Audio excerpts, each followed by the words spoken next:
In the scorching deserts of Aridane, two nations stood at the precipice of war.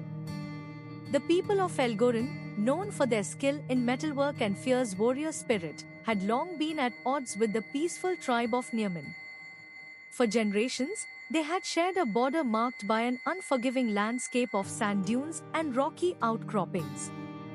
The spark that would ignite this conflict began when Elgoran's king, Marakos III, accused Nirman's leader, Aharo, of stealing one of their precious metalworking tools. The charge was met with outrage from both sides, and tensions simmered like the blazing sun on a summer day. As the armies of both nations gathered on the outskirts of Aridae's largest city, Kalin stood apart from his comrades. His father had been slain in battle against Nirman many years prior, fueling a deep-seated anger within him. Yet, as he watched Marakos III rallying his people for war, something inside Kalin stirred. He remembered the words of an elder Elgoran wise woman, "A burning heart is like a wildfire, consuming all in its path. But it is also a flame that can be quenched with mercy and understanding." Kalin felt this wisdom calling to him, urging him to choose a different path. As he gazed out upon the desert expanse, he recalled the stories his father used to tell about the ancient wars between their people. He remembered how those conflicts had left deep scars on both nations, making it difficult for them to find common ground. Determined to speak with Aharo before the war began, Kalin sought him out in his tent, surrounded by his advisors and warriors. "Why have you come, young Elgoran?" Aharo asked, his eyes filled with a deep sadness. Kalin's voice was steady despite the turmoil within him as he replied, "I've come to offer mercy. My father's death weighs heavily on my heart, but I will not let it consume me like a wildfire." Aharo nodded thoughtfully, then shared a tale of how Nirman had once been at peace with Elgoran under the wise rule of Marakos II, Kalin's grandfather. As time passed and both nations grew in power, tensions rose, and eventually, war broke out. The two leaders spent hours talking, sharing stories of their people's histories and struggles. As they spoke, Aharo revealed a shocking truth. The stolen tool had indeed been used by a Nirman craftsman to create a gift for the Elgoran people, a magnificent bronze statue honoring Marakos II's reign. Kalin was taken aback, realizing that his anger had been misplaced. The sun began to set on their meeting, casting a warm orange glow across the desert landscape. In this moment of newfound understanding, Kalin and Aharo forged an unlikely bond. They decided that instead of war, they would seek mediation from a respected elder statesman known for his wisdom and impartiality. Their decision was met with skepticism by many on both sides, but Kalin remained resolute. Alongside Aharo, he approached Marakos III, who was still determined to go to war. Kalin shared the story of his encounter with Aharo and the discovery about the stolen tool's true purpose.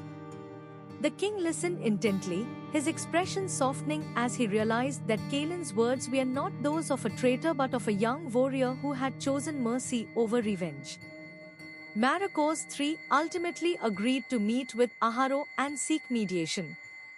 Under the watchful eyes of the elder statesman, both leaders engaged in a series of tense negotiations.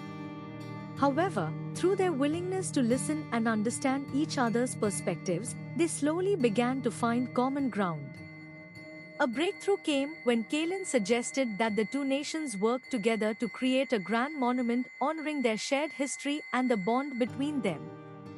The idea resonated with both leaders, who saw it as an opportunity to heal old wounds and forge a new path forward.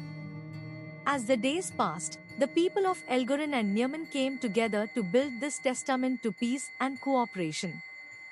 They worked side by side, sharing stories and laughter, their differences forgotten in the face of a common goal.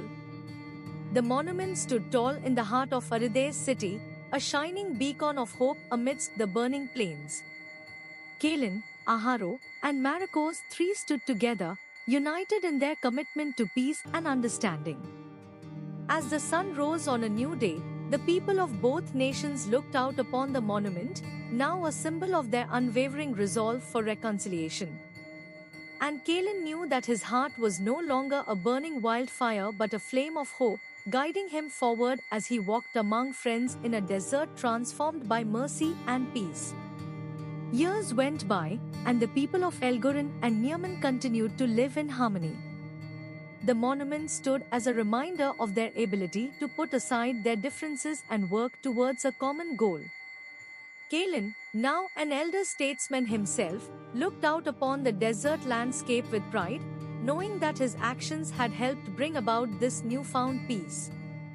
As he gazed up at the stars on a clear night, Calin felt a sense of gratitude for the wise words of the Elgorin elder woman. Her message of mercy and understanding had changed him, and through him, it had brought about a revolution in the hearts of both nations. The burning plains of Farideh were no longer a symbol of conflict but of hope and cooperation.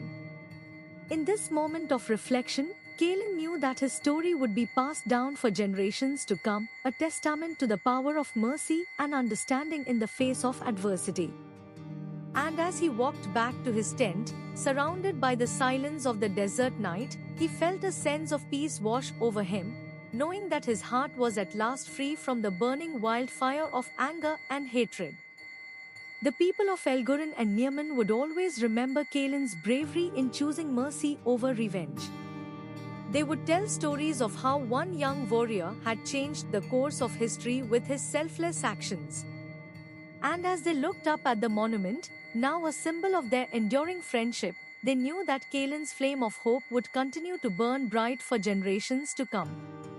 The burning plains of Farideh were no longer a place of conflict but of hope and cooperation, a reminder to all who lived there that even in the harshest of landscapes, mercy and understanding could bring about transformation.